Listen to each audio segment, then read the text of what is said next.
If you're looking to make your recruitment advertising dollars last as long as possible, or if you're thinking about your 2020 recruitment marketing budget at your organization, we'll have some suggestions for ensuring that you achieve the highest quality candidates at the lowest possible cost.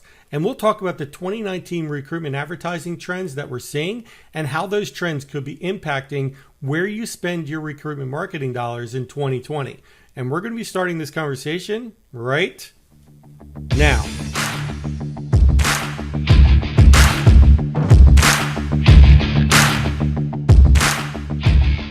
Welcome back to the Speaker Agenda Show.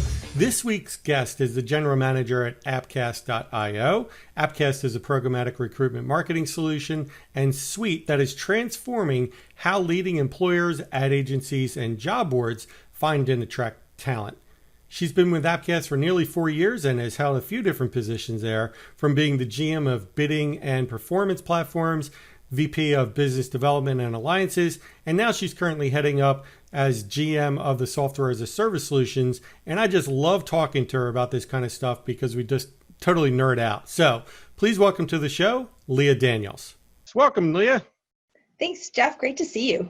All right, we're going to jump right into the deep end here. Do you have any tips on how organizations can use programmatic advertising to increase the quality of the candidates that they get through job postings and things like that? Any kind of advertising they're doing. Yeah, I think quality of candidate. I think quality is one of those hard and very amorphous terms. So when we talk to companies about finding increased quality, the first question you have to get to ground on is, what is quality? And having a very concrete definition is really important. So before we get to tips, you got to start with what is it? And every organization looks at it differently. So for a lot of companies, what we want them to do is start by looking across the organization and saying, what sort of metric or KPI can we use to define quality?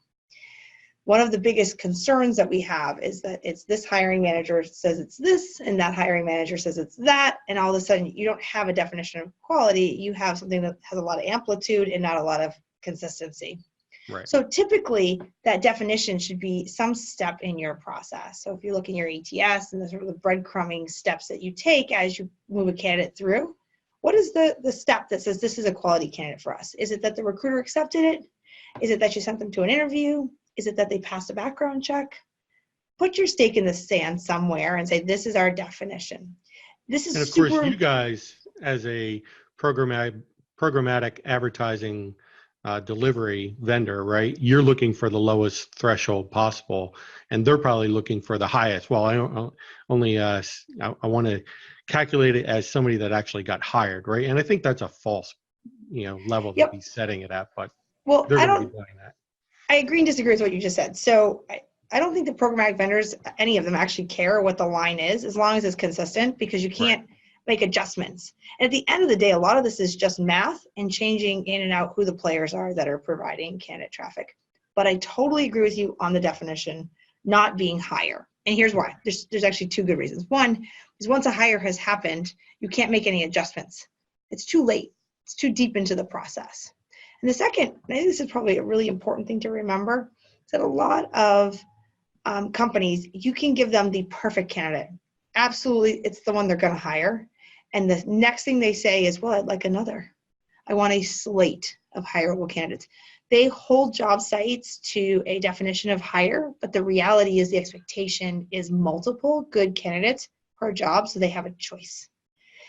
So it's a little bit off that we use source of hire as our approach. But I understand why. It's a lot easier. The ATS is provided as a report. It's easy to pull out. It's clean. It's one for one. But the reality is, the definition of quality should be at least one step back and maybe two steps back in the process, so that there's an opportunity to react and make changes in the space as you're buying traffic for those particular jobs. So that could be, did the recruiter actually give that candidate a call and speak to them or interview them? Did they pass them on to the hiring manager? Did the hiring manager actually have a phone screen or an on-site interview? Was an offer made? Things like that. Yep. Those are 1, 2, and 3 steps back, if you will, as opposed to the final, which is did they make a hire, right? Because what's next? You could push it to how long did they stay there? Was it, 30 days, 90 days, 3 years?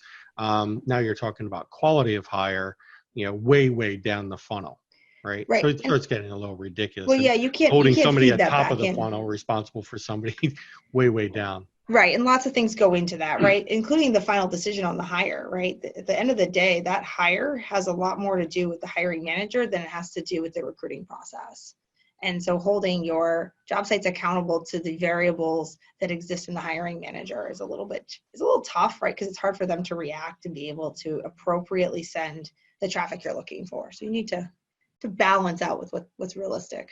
I was just caught up in a conversation on Facebook or LinkedIn somewhere about recruiters keep on getting bashed in the hiring process about they're the bottleneck. They are the evil doers, if you will, in the recruiting process. And I don't think there's a lot of blame to go around. I think when I was recruiting, one of the biggest problems that we had was no feedback from the hiring manager.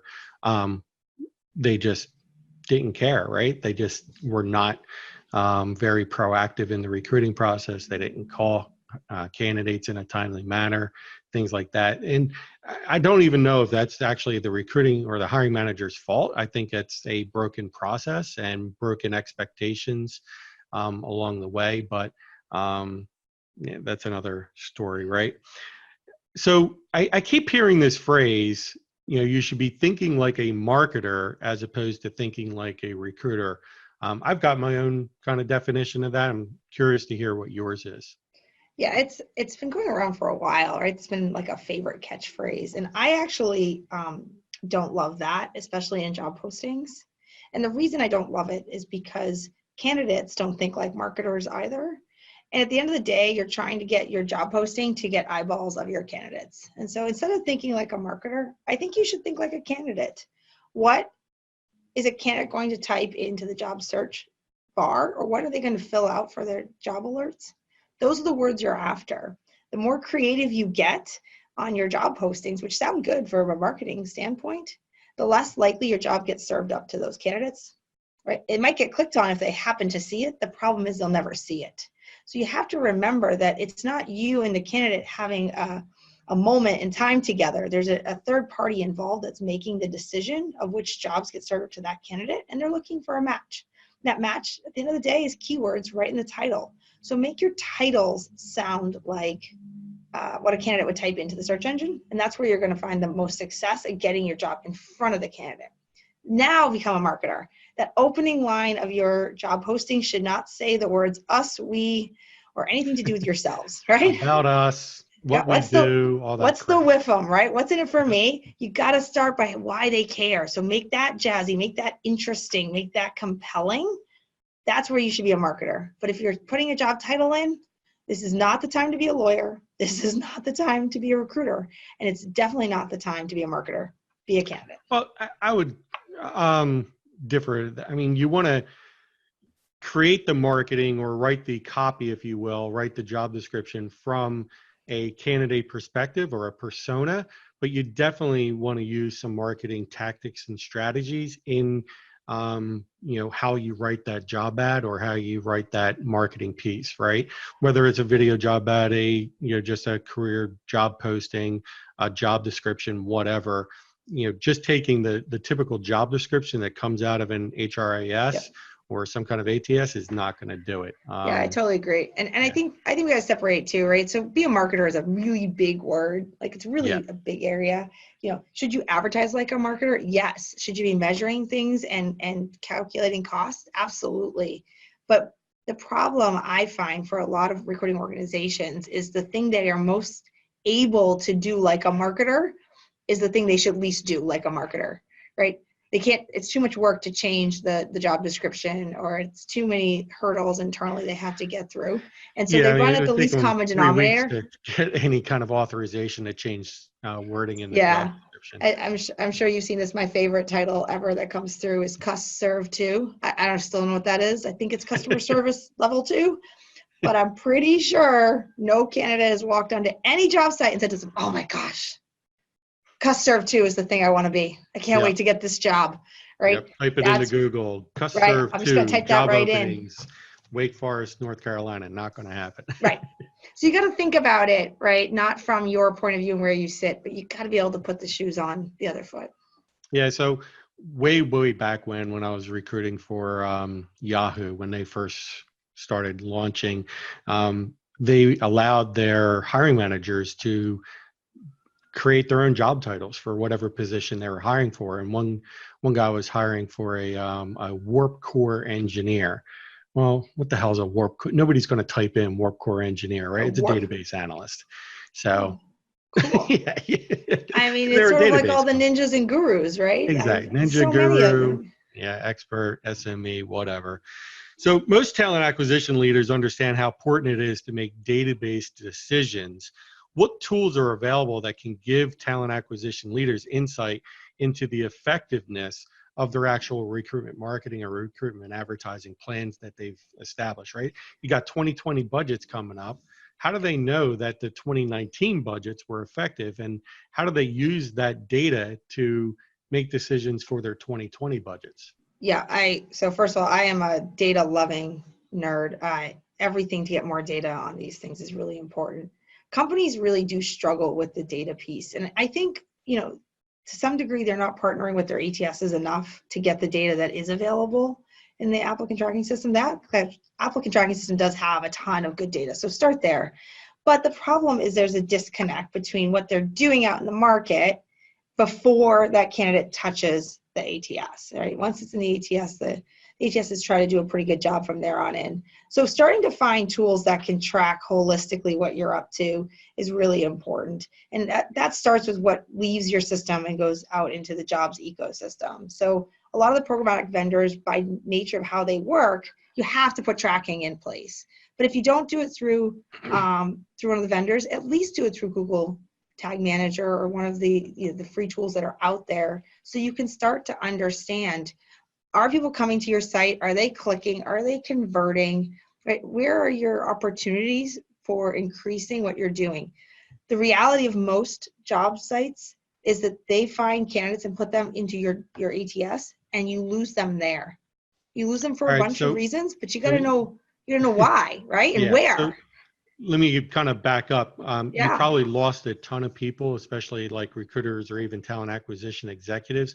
They're probably familiar with Google Analytics. That's been around for a while, but you know, just discuss real quickly what Tag Manager is and how it relates to Google Analytics, and who in the organization is responsible for typically setting up Tag Manager versus Analytics. Great question. So Google Tag Manager is part of the Google Analytics suite, but it allows you to put lots of different, what we call tags or tracking opportunities, into a web page. So for example, if you're buying are you buying job postings, or you're buying clicks, or whatever it might be from the ecosystem, many of the job site vendors can help you with a tag that will help you understand what the conversion rate looks like for their traffic. But you may want a more holistic approach, and working with Google Tag Manager plus Google Analytics will give you a lot more of that data. Typically, whoever owns access to your career portal is the right person to work with. Now, that might be somebody internally, but it also might be your vendor, depending upon the ATS you're using. Or if you're using a CRM, whole new ball of wax there, those folks also have their own ways of making sure you're getting good tracking. Yeah, I've even seen some companies that push their career website hosting off to a third-party provider. So a company that developed your career website might also be hosting that portion of it and then just doing an API link back to your ATS. So it might be your career site hosting provider, it might be somebody in IT, or it might be somebody in your digital recruitment marketing team. Sometimes I've even seen it in employer branding, but there's a bunch of different ways to set up the tracking. And this is a good way to kind of cross-check and make sure your numbers are kind of coalescing, if you will. There's tracking pixels, there's tracking URLs, and then there's the Google Analytics tag tracking, right? What's the difference between the pixel, the URL, and the tag? Yep. Oh, all sorts of things. So the URL is the simplest. It usually allows you to see the beginning of the click coming into your site, but it generally drops off at that point in time. So you don't see anything beyond that. So what that's helping you understand is the job posting that you have out in the market is that click making it to your site. So you have sort of a tracking through that transition.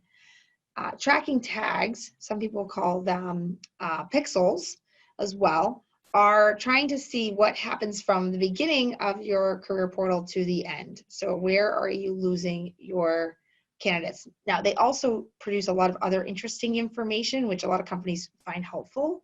One, where the drop off is happening. Is it page 1? Is it page 2? Is it page 12? 2, how long is it taking for people to get from page 1 to the end of your application process? A really important data point for you to have, because if you're asking people to do 45-minute applications on a mobile device, this could be a problem for you, right? This might be why you have some drop off, which leads me to your next thing. A lot of these will also help understand your traffic from a mobile device versus a desktop. You really want to understand how much of your traffic is starting from a mobile device, right, versus the desktop, and how many are completing applications. For example, if it's 50-50, so you have 50% of your traffic coming in from a mobile device, but only 10% of your applies are coming from a mobile device, you have a problem with your process, right? The data is trying to help you understand there's opportunity to fix the mobile device experience. So this data can really help you start to put some patches on the leaky bucket and find opportunities to make your money work a little bit more efficiently. So, and the last one is probably one of the more complex ones, and I hated doing these, but tracking cookies, right? So what I want everybody to understand, though, is almost none of those options allow you to track back to Leah Daniels applied to this specific job, right? Yep. Usually we'll give you some kind of IP address, or they clicked on this page and then they clicked on this page, or they clicked on this button, and this button. But tell me, what kind of information can you gain out of a cookie as opposed to a pixel or a tag?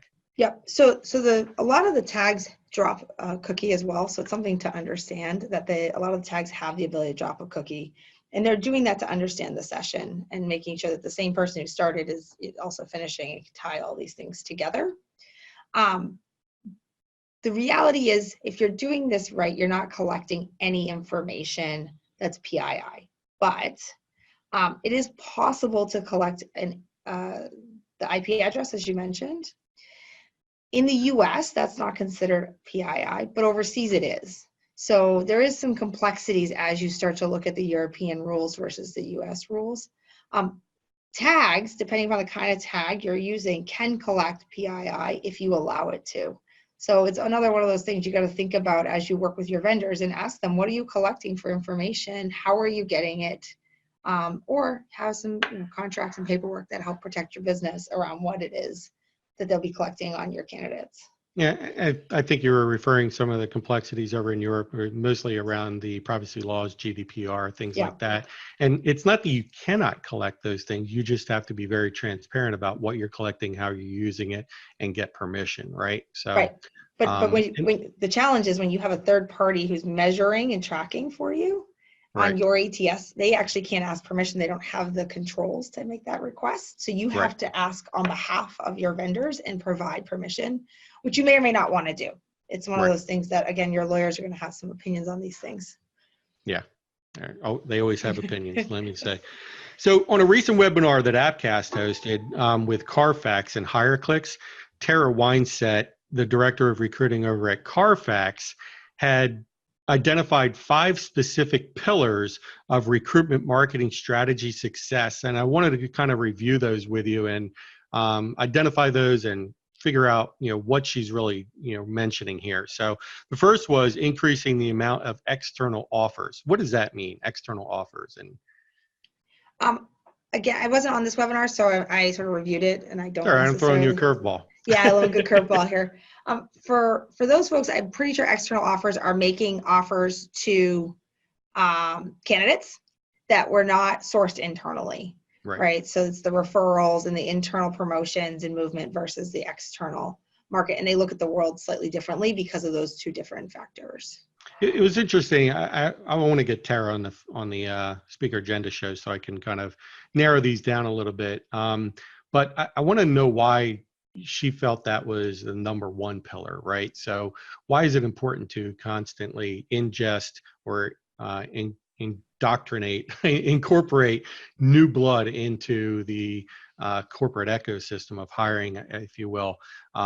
Certainly, internal hiring programs are very popular. You want career progression and things like that. But why is it always important to get new blood? I've got my own opinions about innovation and Yep. just new ideas being injected into the corporate culture and things like that. But I want to find out if you had any opinions on that. What And about decreasing the? Go ahead. I was going to agree with you. I don't know what she was thinking, unfortunately, but it's always, I think it's always important to have a good balance of, Yep. bringing in folks from the outside and continuing to promote and show growth within the internal business. So decrease the number of days to fill and then lower the cost per hire. These were two kind of stalwarts in the tracking for job advertising. But which is more important, the days to fill or the cost per hire? So I think it really depends on the market conditions. And right now, today, days to fill is everything. So a lot of companies have these processes in place that they've put in over time. And one of the things that has sort of encumbered them in order to get great talent is this process. It takes them too long to reach out to the candidate and have that first touch. It takes them too long to get an interview on the books, right? I think you mentioned a little while ago about hiring managers are a little like, sometimes we're engaged, sometimes we're not. Hiring managers slow the process down, right? And unfortunately, while they're slowing the process down, someone else just hired your great candidate, right? So part of the big challenge for companies is getting friction internally out of their way and getting candidates inside the building, interviewed and an offer in their lap as soon as possible. I mean, we are at a historic low for unemployment rate. You can't just wait around. So days to fill is everything because it really drives people to challenge those existing processes and move faster on their candidates. So what I find interesting is that a lot of companies, what they did was they developed a specific recruiting process, let's say back in 2005, 2006, when it was a much different recruiting environment than it is right now. And they continue to use that same process. They don't evolve it. They don't innovate, along the way. They might add a new or bolt on a new vendor here and there, a new process on the side, et cetera. But they don't take a holistic look at their end-to-end recruiting process from start to finish on a biannual basis or even an annual basis. They kind of let it go down the road, and they think that the recruiting processes that they have in place in a really tough economy are going to hold true and be solid and valid through different economies. You Yep, find I that? totally agree. And we see this all the time, right? The processes of 2009 when we reached, fairly high unemployment rates and candidates were flooding into job openings are still being used today. Well, it's with our 3.5% unemployment rate where you can't get good talent, for trying. So we have to adjust and we have to be continually iterating our process externally and internally to make sure that we aren't our own worst enemy in attracting great talent. It's kind of counterintuitive because what I did when I was in the RPO was in times of economic distress where there is a huge candidate pool that is looking, knowing that eventually the tide is going to turn, the pendulum is going to swing back the other way, I would use those downturns in the economy to start building up my databases, right? You can do that through sourcing. I'm not going to do false advertising, but you can certainly do it through advertising. And instead of closing down requisitions when you've got 20 or 30 candidates, you just leave them open and get more and more candidates to build up your candidate database. There's downsides to that also, but this way, at least you've got a database of candidates for when the tide does turn and you know who the players are in the marketplace, right? Yeah, and I think it's interesting you said that because one of the negatives of that, so you have to be very careful, is by allowing your 100, 200, 300 people to apply for a position that isn't open anymore, is that they have a great candidate experience. So when you do want to call them later, They're not like, oh, you never called me Exactly. before, And right? So that's you what I have to said. I'm be, not going to falsify that yeah. we don't have a job open right now, or the job is already closed because we have X number of candidates. So I would just leave it open a little bit longer. I'm not going to let 300 Yeah. candidates apply. That's ridiculous. But, I'm definitely going to use the opportunities to build up my database. But it's interesting. I mean, you say that, but we still see that today in this environment, companies trying to get or allowing hundreds of candidates to apply for positions that they'll never get, and really hurting themselves in their candidate reputation and their employer reputation, but also in their own consumer brand, Right. because these candidates buy with their wallet, and you may have alienated them in the recruiting process, and it has real impact on your bottom line. So getting companies to realize that this recruiting process, right, that there is an appropriate way to manage candidates and volumes of candidates, and it's not an automated email of thanks but no thanks. We need to be smart about it. We need to be thinking about it. I haven't seen anyone do this, but I saw this the other day and I've been thinking about it. I was looking on one of those housing apps, because I love these kinds of things, because they're marketplaces and they're interesting. And this house that I happened to click on said, pending accepting backup offers. I can't wait till somebody puts this on a job posting. Like, pending, but we're still accepting backup candidates. Yeah. Like, well, it sets expectations, though. Think about it, right? I now know that I'm kind of like grasping at straws, but I'm going to throw my hat in the ring, which really is a different expectation than I'm perfect. I fit all the requirements. These guys are going to love me. We're going to be great together. It changes the dynamic. So anyway, I haven't seen anyone do it yet, but one day maybe. Yeah, well, I don't think candidates really have that opportunity to really pitch themselves. All they're doing is submitting a resume. And if there's already been 25 candidates apply, I mean, unless you are a stellar candidate so far above the other 24 that applied, your resume is probably not even going to get read at that point. So. And that's a fortunate part of the current ecosystem, right? Is that candidates don't know if they're candidate 1 or candidate 327.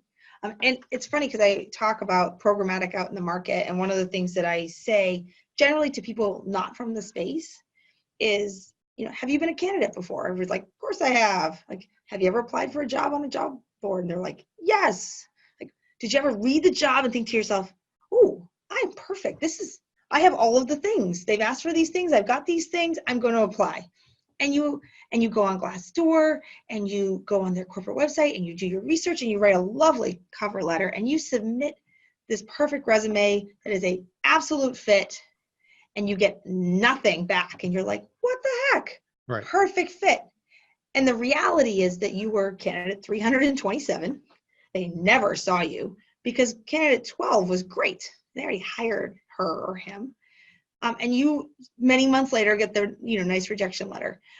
That is a problem that exists in the market that's simply solvable with programmatic technology, right? All that does is start to reset the tables and say, nope, this job mathematically has enough candidates.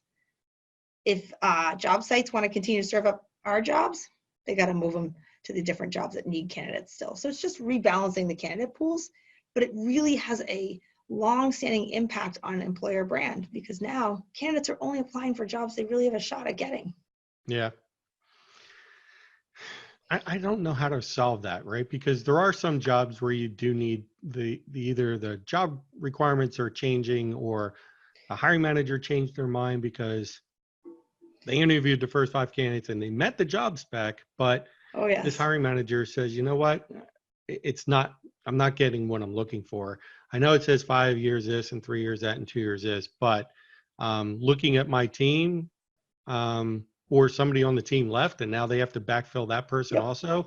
And rather than backfilling 2 people, they're going to try and squeeze it out of 1 person. Requirements change. That's the deal, right? I mean, that's part of fun. And that's different, right? And that's not quite what I'm talking about. And, but it's absolutely part of the game, right? You have to deal with that, but leaving a posting up longer doesn't necessarily mean you're going to get the right candidate then without making changes on the posting itself, right? Candidates are you're not hoping mind that readers. you're spreading that peanut butter wide enough and across the entire piece of bread or the loaf, if you will. Yeah. All right. So should company lock in 1-year contracts with job boards and commit to a specific spend amount by buying all their media upfront in bulk? Or, how does programmatic advertising help with managing some of those lock-in budget issues? Yeah, it's an interesting problem, right? Because as a company, a lot of times the job sites are putting incentives in front of you that make that very attractive, right? And there's lots of good reasons they do that, right? And everybody's doing business here, so we have to accept that this is just a free market and that this is sort of the economic state we're in. But as a company, one of the challenges with that lock-in approach to one site is if something goes south, you've now tied up all your funds in one place. Right? It's kind of like if I know I'm going to fly next year. I'm going to fly a lot next year. I'm very excited about this. I've decided I'm going to give all of my budget to JetBlue because they're my favorite. We love each other. They send me steak dinners. It's lovely. And then I start traveling and I realize that a lot of the cities I'm going to are not JetBlue cities. Right. I'm now locked in to an airline commitment that won't take me where I need to be. They don't have the inventory I need. So now I'm spending extra money to go work with American Airlines so I can get to these secondary cities that I couldn't get to. And it's a little bit of a stretch, but what I'm trying to show here is that candidates are not loyal to any particular job site, right? That I think we can all agree that they're not loyal. And knowing in advance where your candidates are going to be and what you're going to need is really hard to do.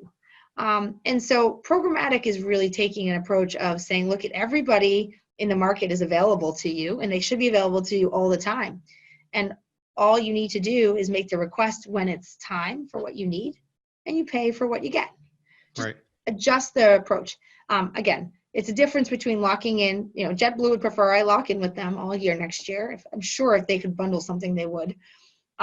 But the reality is they might not get me there and I might have to go somewhere else. And that isn't necessarily in my best interest at that point in time. So when I first started at the RPO, that's what we did is we locked in our budgets with, the major job boards, and we were using about 400 job boards around the world. And a vast majority of them, we would lock in our budgets so that we knew this is what we were spending. And we had the marketing budget and, we just had huge spreadsheets that managed it all, and a team over in Asia that track the actual postings and things like that. But that was 10 years ago, right? So things have definitely changed. Programmatic was certainly not as prevalent as it is today. And if I were in an RPO environment or even a staffing agency or a large corporation that's making several hundred hires and they need to manage that budget a little bit more efficiently in 2020, I would not be locking in huge budgets like that anymore. I'd be a lot more flexible with my programmatic spending. Because we had this all the time. So what I would have to do, I bring on an RPO, I bring on a brand new client, buy them a whole bunch of inventory across the job boards. And then 6 months later, for whatever reason, they want a hiring freeze. Boom. Yep. So I'm stuck with that inventory. And what do? I have to move it over to, see if other contracts will buy that inventory off of them. And then I have to arrange with the vendor to move it around. It's just a major pain in the butt. And it's use it or lose it. Yeah. Right. It's absolutely. And then during that time, I only have 12 months or whatever to use the inventory. And it takes me 2 months to wind it down and ramp it up with another vendor or another client. And my favorite part about all of this is that a lot of the 30-day postings, right, are mimicking the newspaper model, except in the newspaper model, you guaranteed got it printed into the newspaper. It was a guarantee. Right. You would see the words, and they had a certain subscription and so forth. In online postings, there's no guarantee that job ever sees the light of day. There's a guarantee that it gets into the database. That's for sure. But lots of other things get in the way between that moment and that job being shown. One being, things you can control, like your title and your job description and all these good things. But also, depending upon the site you're working with, all the different levers they use to decide what is being shown to those candidates. There's no Search, guarantee. Stack rank, candidates' proclivity to click on an ad is Yep. certainly going to take place Did you now. bold it or not bold it? Does it Right. have Did you buy cats branding? dancing? Is it a PPC ad versus a, Yeah. Is it you a know, 30 slot-based ad? There's so slot? many pieces. And so some of that inventory you're buying up front, you are buying generally with the knowledge that it will never see the light of day, even though you will put it I don't against think it. most companies know that though. Oh, well, I hope they know that. Now they do, but they will not. They probably won't know They that should know until that. It's an important yeah. factor, right? That They are under the assumption that if I post it on XYZ job board, it's getting displayed on XYZ job board. and it does. I mean, I absolutely believe that every posting makes it into the database. It just doesn't necessarily make it to the light of day. And part of the way job boards sort of hide that is when they produce data on the other side of these statistics, right? How many clicks you've gotten on average, how many apply clicks you've gotten on average, right? This how to lie with averages, right? And that is a big part of what they're doing is they're saying, look, there's a part of your job inventory we really liked. We served it up a lot. Right. And you can see that with We've all got this the nice candidates data. in our database to serve it too. Yep. But if you're serving up a whole bunch of, let's say, nursing ads, and that job board that you're working with only has 10,000 nurses across the Yep. United States, but they've got 30,000 nursing job ads that they're trying to deliver, guess what? That's that job ad's not going to get seen by. And nursing is a great example because I was mentioning the unemployment rate, but unemployment in nurses is 1.4%. Yeah, so that is a scarce resource. It's a net negative, right? So basically, right? Yeah. So if you're looking at that market and you're hoping, right? Hope is now your strategy to find a nurse on this job site. You're going to pay for the posting, and you may or may not get anything out of it. And CDL that's not drivers, necessarily your best. warehouse workers, these are all falling under that category, right? Yep. The volume of jobs is 2 to 3x of what the volume of candidates is. So if you're not doing some kind of video job ads, putting your funnels in place, making sure that you're using programmatic advertising so that you can optimize where and who sees these ads at the right time, that's going to be critical. So. Yep. All right. So I don't know. I mean, I've been preaching this for years, but I'm sure you have been too. I'm going to skip a couple of these questions, and there's a section that has been really popular with the Speaker Agenda show. It's called Nope and Yup. I know we didn't discuss this, but basically it's we have Surprise. A prequel. Yeah, surprise. Basically, it's where I ask you some, fire off a bunch of questions, and you only get to answer with a nope or a yup, right? Oh. Obviously, nope is no, yup is yes. There's some hard questions in there, and what this will do is you can only answer yes or no or nope and yup right now. But can I make a lot of faces so that it, yeah, like you can, or you can do the cringy stuff if okay, you need good. to. And then in the after hours show, I'll let you elaborate if you feel the need to. All right. All right. All right. So first question is across the board, bid rates on job ads have gone up. Yep. It's always nope. Wait a minute. Nope, no. I want to change my answer. Nope. I want to change my answer. Oh. You can elaborate later. Oh goodness. It's always best to have the lowest bid rate for a CPC ad. No. Nope. Programmatic ad buying is perfect for every company. Nope. Managing budgets and candidate flow is easier, and it allows you to move cost-effective or make you much more cost-effective with programmatic advertising. Want me to repeat that because I messed it up? Managing budgets and candidate flow is easier and more cost-effective with programmatic advertising. Yep. Okay. Anything we missed in this first half of the conversation here? I should have asked what you meant by bids. Yeah. Yeah. So close.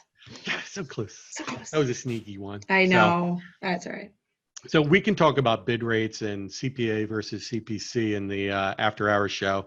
And, how do you micromanage a lot of this programmatic stuff and put stuff down and take it down, or put it up and take it down so you can manage that budget either down to the job level, down to the day level, down to the hour level. There's cheaper part times of the day, obviously, that advertising there is. And days so we of the can talk week about too. that. Days of the week also. So we'll talk about that in the after hours show. Leah Daniels, thank you so much for being on the Speaker Agenda show. Oh, thanks for having me, Jeff. Appreciate it. You're awesome. Stick around. So are you. We'll figure out the after hour show. All right. Thanks everybody. Make it a great one.